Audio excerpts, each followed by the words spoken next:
Bonjour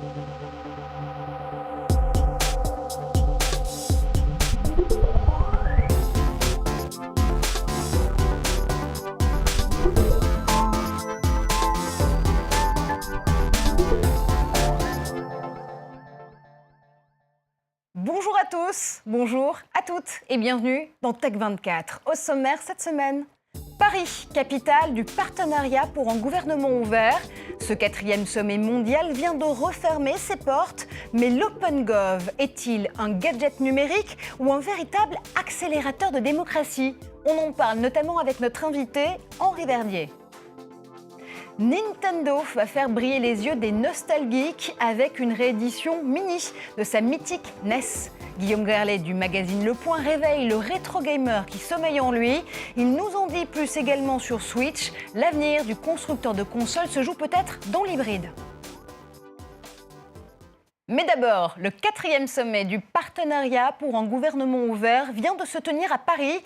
4500 participants de 70 pays qui ont disserté, brainstormé, hacké, tous ensemble pendant près d'une semaine pour repousser les limites de ce qu'on appelle l'OpenGov. L'idée, c'est assurer plus de transparence de l'action publique ou encore faire émerger de nouveaux modes de participation pour les citoyens.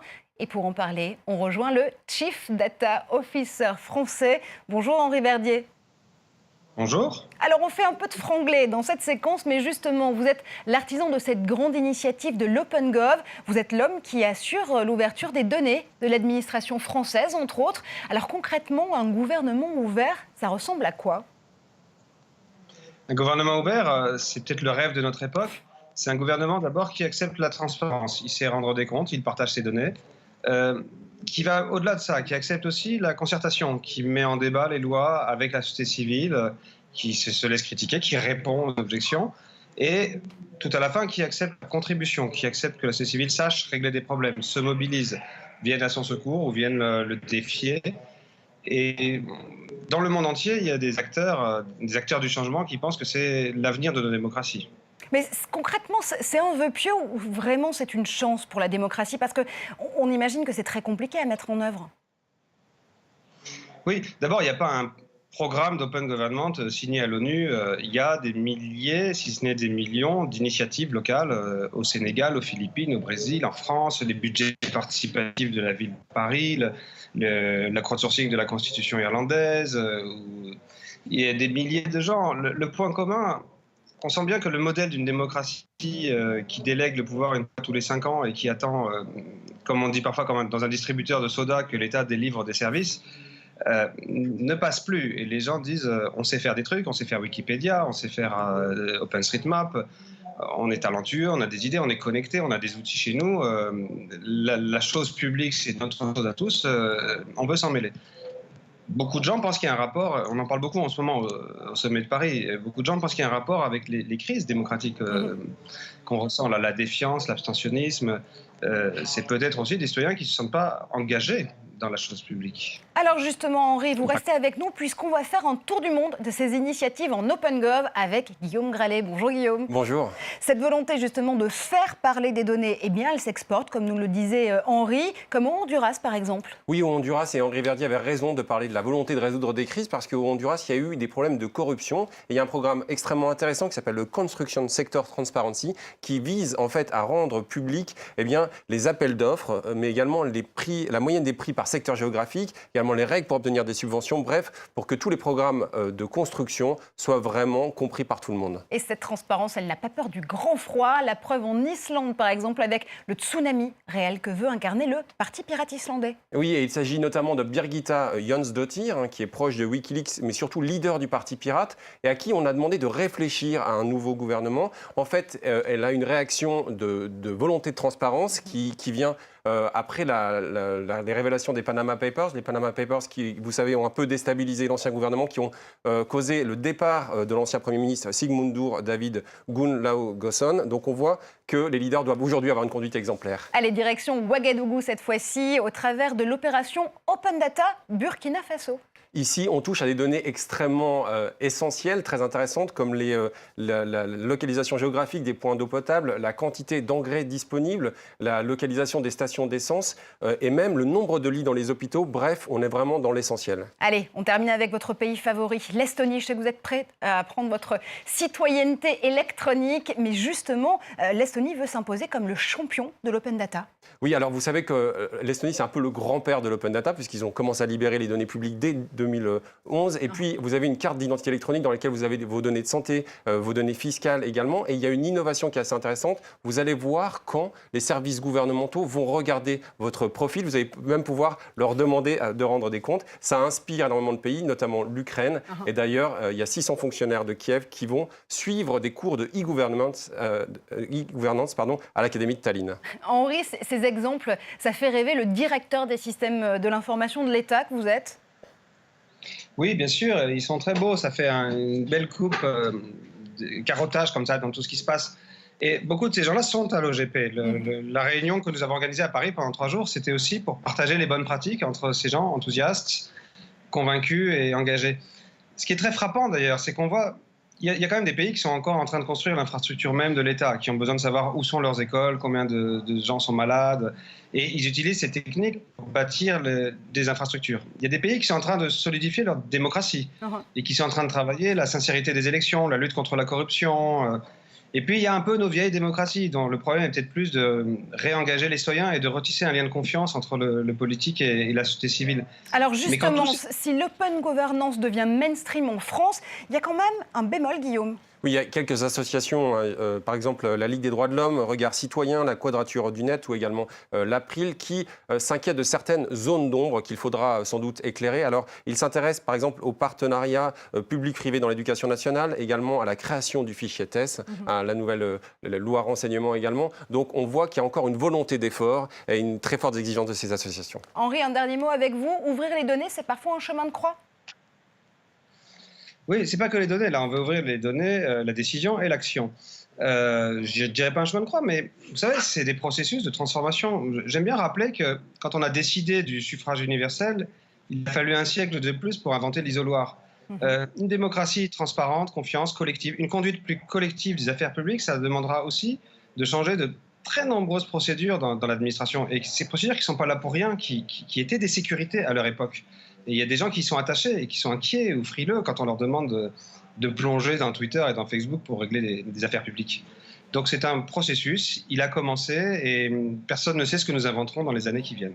Et on suivra évidemment ces évolutions avec vous, notamment Henri Verdier. Merci infiniment. Guillaume, vous restez avec moi puisqu'on ouvre une autre page en Tech24 cette semaine. D'après une étude menée pour Visa, 2/3 des Européens seraient prêts à utiliser de nouvelles méthodes biométriques d'authentification pour sécuriser leurs paiements.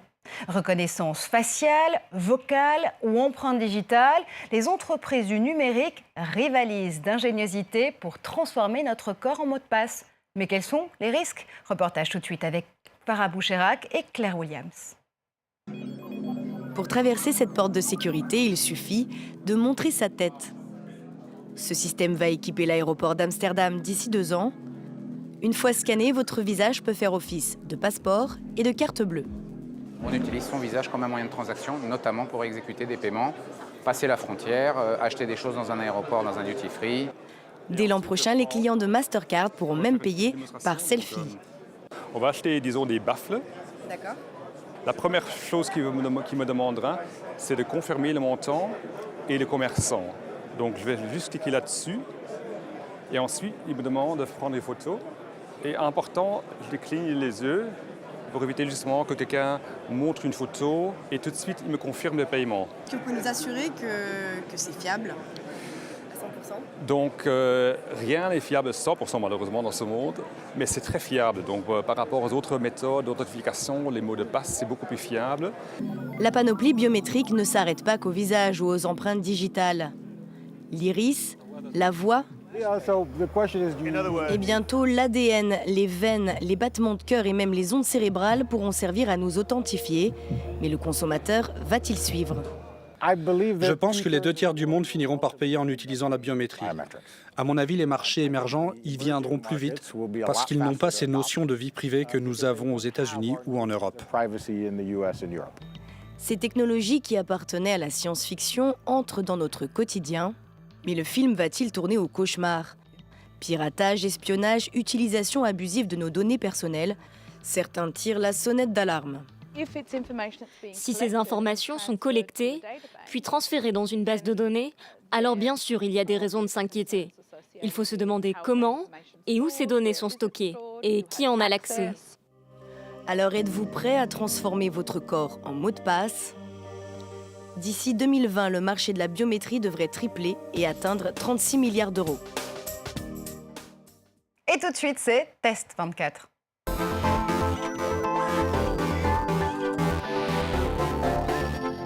Et séquence coup de cœur rétro gaming cette semaine dans Test 24. On réveille les nostalgiques qui sommeillent en vous avec une console mythique, la Nintendo NES, mais en version mini.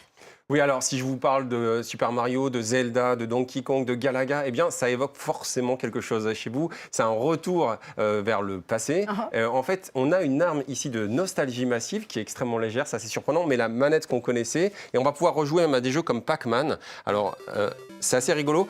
Je l'ai testé hier, je pensais y rester un quart d'heure, 20 minutes, parce que j'avais pas mal de choses à faire. J'y suis resté 4 heures. Ah bah bravo, on retrouve je ne vous félicite pas. instantanément en fait, les gestes d'enfance, tout simplement parce que c'est assez facile, c'est rigolo et c'est presque un anti-stress en fait. En plus, il y a un petit côté transmission puisque s'il y a des enfants autour de vous, ils vous piquent la manette tout simplement.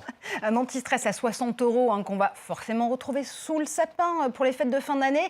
Mais Nintendo ne s'arrête pas là. Justement, l'idée avec le lancement sur smartphone de Super Mario Run, c'est d'aller reconquérir ce public de gamers qui est allé acheter des applications à 1,99 € comme Candy Crush par exemple et se détourner des jeux historique de Nintendo. Oui, on se demande où s'arrêtera la figure de Shigeru Miyamoto, vous savez, le père de Mario, qui a été décliné sous toutes ses facettes depuis 1981 déjà. En fait, Mario, c'est un peu l'équivalent de Mickey dans les jeux vidéo. Mario va faire son apparition dans les grandes salles de spectacle Universal, un petit peu comme Mickey et chez Disneyland. Ça va être le cas aux États-Unis et au Japon dans les prochains mois. Très rapidement, on termine par l'avenir pour Nintendo. C'est l'hybride avec Switch.